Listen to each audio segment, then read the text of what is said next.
বিখ্যাত ফুটবলার রোনাল্ডোকে নিয়ে আজকের আমার উপস্থাপনা দেখুন। চোখের জলে বিদায় দিচ্ছেন ইউরো কাপ থেকে রোনাল্ডো। বয়সের ভারে ক্রমশ রুদ্ধ হয়ে পড়েছেন রোনাল্ডো। তার খেলায় কিন্তু আমরা এবারে বুঝতে পারছি। 1996 সালে পর্তুগালের বিখ্যাত প্লেয়ার, যিনি বিশ্বকাপ এনে দিয়েছিলেন পর্তুগালকে, তিনিও রোনাল্ডোর ফ্যান। সারা বিশ্ব রোনাল্ডোর ফ্যান।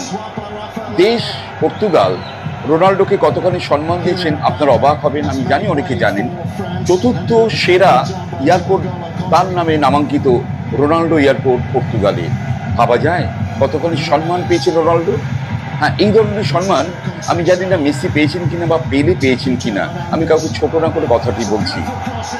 2026 বিশ্বকাপ ফুটবল আয়োজক আমেরিকা, মেক্সিকো, কানাডা।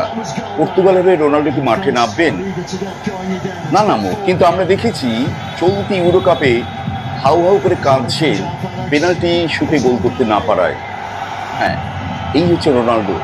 তাই বিশ্ব ফুটবল রোনাল্ডোকে 100 বছর মনে রাখবে। নমস্কার।